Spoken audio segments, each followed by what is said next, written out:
There were a lot of issues with the secret being leaked out or whatever. Right. So they're probably just looking for a scapegoat. They're looking for a scapegoat. They had breaches in their own security. Things weren't Right. done well. Right. And so they decided to pick on a Taiwanese American and accusing that person of spying for China because Right. people probably can't tell the difference between China and Taiwan at the highest Right. levels anyway.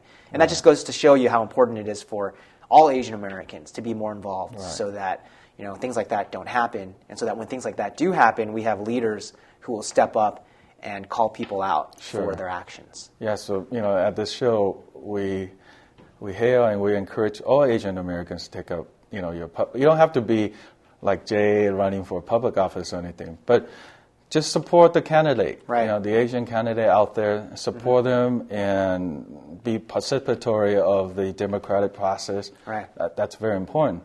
Going back to Wen Ho Lee's really quick, I went back and read the case. There were, the number may be incorrect, but 52 accusations. And all of them got clear except one where he was just mishandling data. Right. I think it was 59 counts, 58 were dropped. Right. Even the presiding judge apologized to Mr. Wen Ho Lee. Right, and that's unprecedented. Right. He apologized on behalf of America to Wen Ho Lee.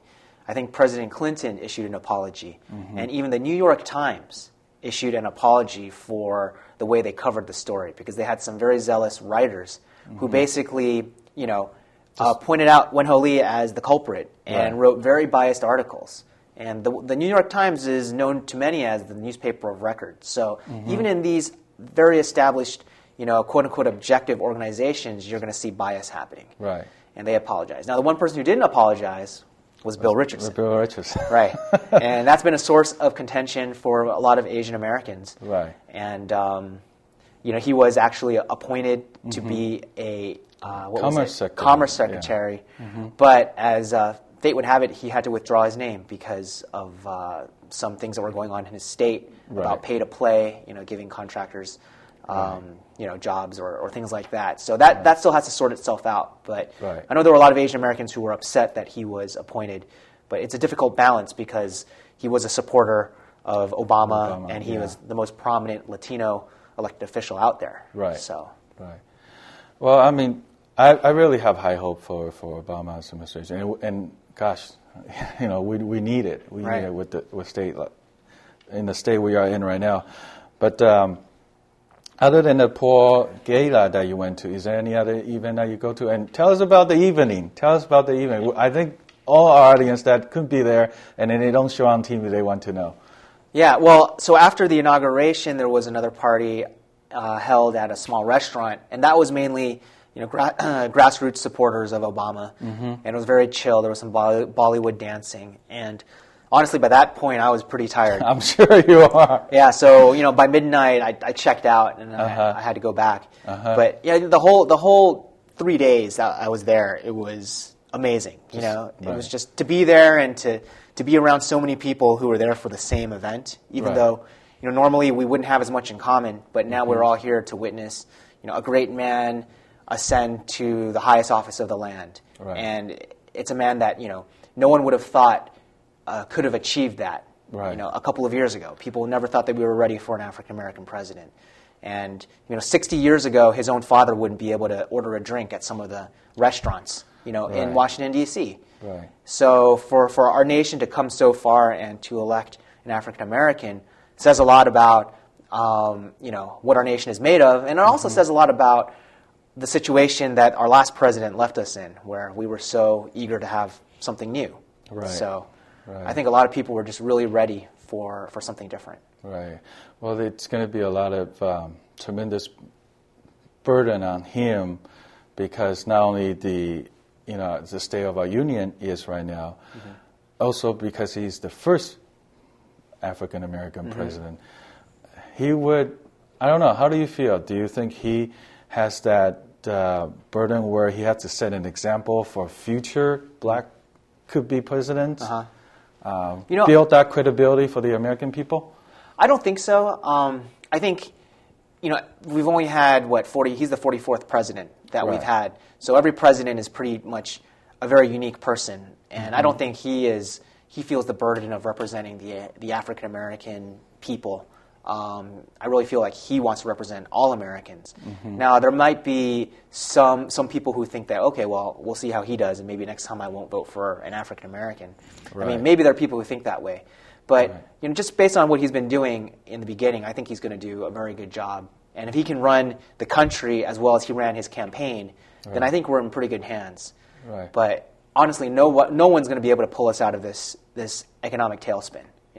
What we have in place now is the result of years and years of mismanagement, and he can only stem the bleeding. He can't stop it completely. I really think we're going to have a severe contraction, and it's going to continue before we start to see normal growth happening. Well, absolutely. Being an econ major myself, you can't just turn everything around overnight. No. Yes, we have a new president, but it doesn't mean he can just snap his finger and magically everything will turn out to be great. But you mentioned about campaign. He ran a marvelous campaign. Yes. Perhaps the best anyone ever seen. I mean, just the amount of money that he could raise, not from big corporations, from average individuals. And I know you helped him a lot. You went over to Nevada, did a lot of things for him in the Southland. Tell me about your experience during the campaign. Sure. Well, I was first asked to become a part of the campaign, or at least to endorse him, shortly after I won school board.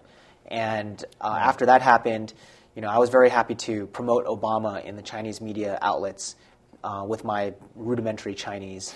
So that was like a role that I was very happy to take on. And it sort of grew as I got more involved with the campaign. I realized, hey, I'd like to become a delegate. So I ran to be a delegate for the Democratic National Convention, and I won the one spot that was in my congressional district.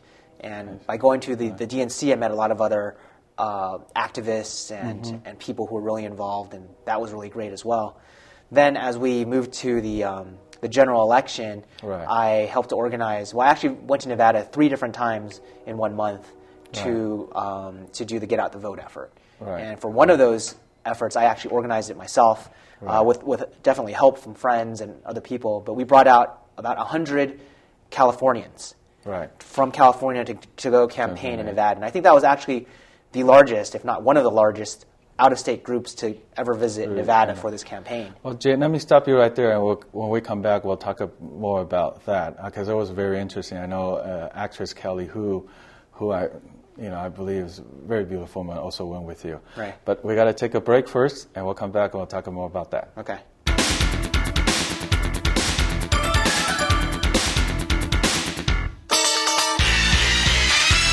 Welcome back to Community Roundtable. We were having a lot of fun talking to Jay about the inaugural and also about Obama's campaign. I think last time I had to cut him off because of the commercial break time. But we were talking about you led the largest Californian group to cross border to Nevada and campaign for Obama there. And what was great about this group was it was nearly completely Asian American. And a lot of people think Asian Americans, we don't care about politics, right? We don't like to get involved. So it was fantastic that we had nearly 100 Asian Americans from California going over to Nevada to campaign and to make that kind of commitment, because not only were there, they were doing a couple of things. They were helping Obama, but I also believe they were helping the image of Asian Americans. Because when someone from rural Nevada or somewhere who's never really interacted with Asians gets his door knocked by an Asian American who speaks perfect English, etc., and asks this person to get politically involved, then they're going to think, well, hey, Asians are politically involved. They do care. So it does a lot to change perceptions. Yeah. So that was a lot of fun. I mean, like you said, I want to add to that is you're showing that you love this country, because this is where you're living. This is where you're going to grow up, where you're going to raise your family. So you don't want that. Again, we want to break that image where we're the silent group. We're here. We just go about our own lives. We don't want to participate in any civic duties and all that kind of stuff. Exactly. But so what you guys did is incredible in shaping the image of youth Asian Americans that we do care. Right. And which